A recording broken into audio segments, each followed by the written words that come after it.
Assalamualaikum warahmatullahi wabarakatuh. Hari ini saya Muhtawa Adida binti Abdul Rahman dan ahli kumpulan saya Nurlina Natasha dan Nur Afifah akan membentangkan kerja khusus ketiga subjek pengenalan sistem ejaan Rumi dan Jawi, kod khusus BMM 1044. Berdasarkan teks yang telah kami jawikan, terdapat banyak hukum yang telah digunakan. Antaranya adalah hukum Darlung, hukum luar Darlung dan pelbagai lagi. Pertama sekali, saya akan berkongsi mengenai suku kata terbuka dan suku kata tertutup. Suku kata terbuka terjadi apabila suku kata itu berakhir dengan huruf vokal dan suku kata tertutup berlaku apabila suku kata tersebut berakhir dengan huruf konsonan. Terdapat 4 jenis suku kata, iaitu yang pertama suku kata terbuka dan suku kata terbuka. Yang kedua, suku kata terbuka dan suku kata tertutup. Yang ketiga, suku kata tertutup dan suku kata terbuka. Dan yang keempat, suku kata tertutup dan suku kata tertutup. Contoh bagi suku kata terbuka dan suku kata terbuka di dalam rencana ini ialah yang pertama, itu, pula, bagi, kota, buku dan ibu. Bagi suku kata terbuka dan suku kata tertutup pula ialah jatuh, dalam, tidak, dapat, datuk dan hujan. Bagi suku kata tertutup dan suku kata terbuka pula ialah tanpa, cinta, waktu, serta dan jendela. Dan yang terakhir, bagi suku kata tertutup dan suku kata tutup ialah pernah, tempat, lumpuh, rakyat, tempat dan bentuk. Seterusnya, saya akan berkongsi mengenai hukum-hukum ejaan Jawi yang telah digunakan. Yang pertama sekali ialah penggunaan ejaan tradisi. Ejaan tradisi merupakan ejaan yang menggunakan sistem baris sekurang-kurangnya pada satu suku kata yang sepatutnya dilambangkan dengan huruf vokal, tetapi tidak termasuk dalam jenis ejaan lazim atau mengikut hukum. Terdapat 16 perkataan yang termasuk dalam hukum ini. Contoh perkataan yang telah menggunakan hukum ini di dalam rencana ialah itu, kita, demikian, ini dan berbagai lagi. Hukum yang kedua ialah penggunaan ejaan lazim. Ejaan lazim ialah ejaan yang menggunakan sistem vokal kecuali bunyi i pepet di tengah kata dan bunyi a dalam suku kata KVK kecuali apabila berlaku homograf. Hukum ejaan lazim yang telah digunakan dalam rencana ialah dan telah. Hukum yang seterusnya pula ialah hukum Darlung. Ejaan Jawi yang mengikut hukum Darlung hendaklah merupakan kata Melayu jati dan kata serapan selain bahasa Arab atau bahasa Parsi. Suku kata akhir dan pra-akhir hendaklah suku kata terbuka yang diakhiri dengan vokal A. Suku kata akhir dimulai dengan salah satu huruf Darlung iaitu seperti huruf dal, huruf ra, huruf lam, huruf waw dan huruf nga. Seterusnya, huruf alif hendaklah ditambah pada akhir perkataan dalam suku kata terakhir.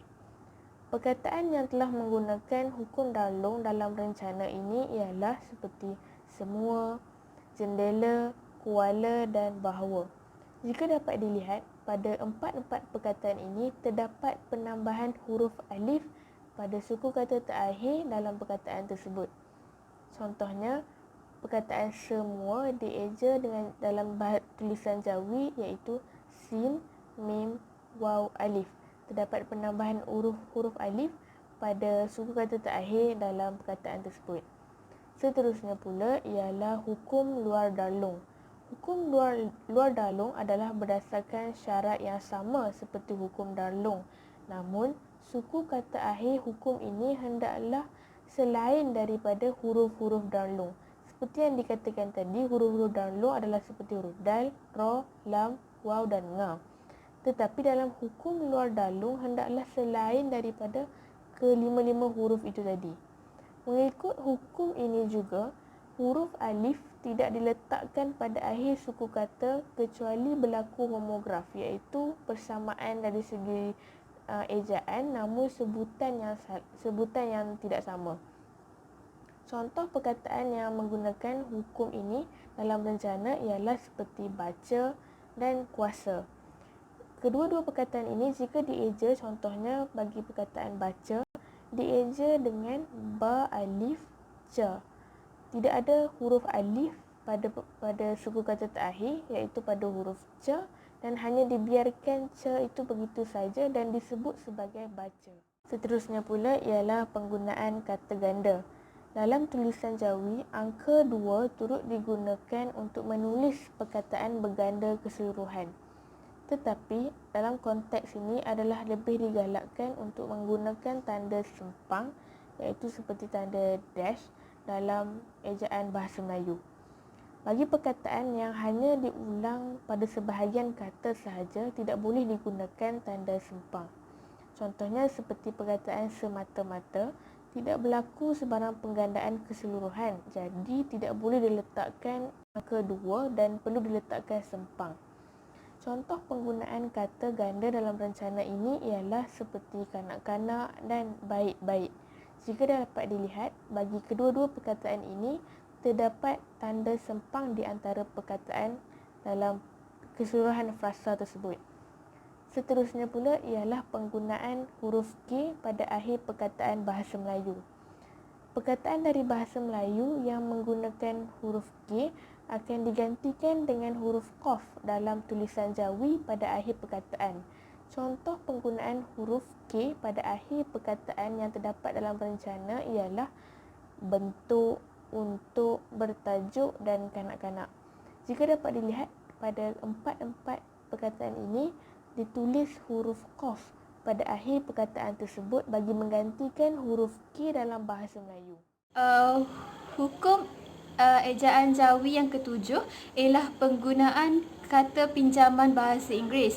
Kata pinjaman daripada bahasa Inggeris hendaklah dikekalkan bentuk visualnya serta sedikit penyelarasan dengan kaedah bahasa Melayu. Jadi maksudnya di sini kaedah untuk kita tukar bahasa daripada ejaan bahasa Inggeris kepada Jawi, dia kena ada juga dengan kaedah, dia kena sama dengan kaedah masa kita tukar kepada Rumi tu, macam infrastruktur. Kalau dalam bahasa Inggeris kan infrastructure, jadi kalau dalam bahasa Melayu infrastruktur. Jadi dalam ejaan Jawi tu, dia kena eja tu ikut dalam bahasa Melayu, iaitu infrastruktur. Contoh penggunaan kata pinjaman bahasa Inggeris yang terdapat dalam petikan ialah digital, industri, infrastruktur dan inspirasi. Penggunaan hukum Jawi yang seterusnya ialah penggunaan akronim. Penggunaan akronim terbahagi kepada 3.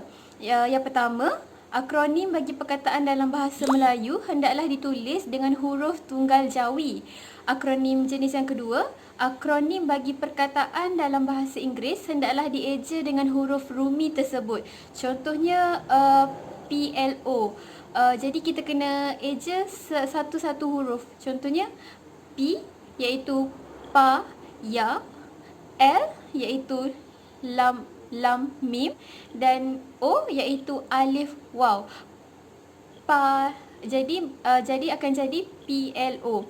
Lepas tu yang ketiga, akronim berbentuk perkataan hendaklah dieja dengan mengikut perkataan tersebut.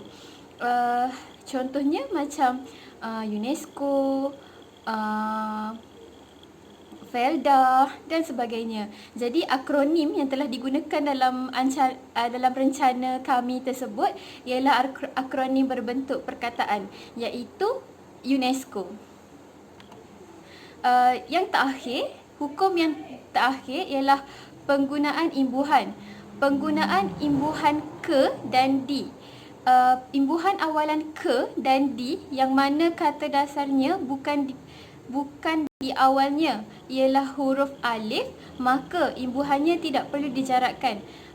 Contoh penggunaan imbuhan ke dan di yang terdapat dalam rencana ialah kehidupan, kepentingan, kekuatan, kebudayaan dan dipilih. Jadi huruf kaf dia boleh disambungkan dengan huruf ha, huruf pa, huruf kaf. Jadi dia tak ada jarak untuk menandakan tu imbuhan. Lepas tu penggunaan imbuhan akhiran an juga digunakan dalam menulis rencana tersebut. Terdapat 3 cara untuk menulis imbuhan akhiran an, iaitu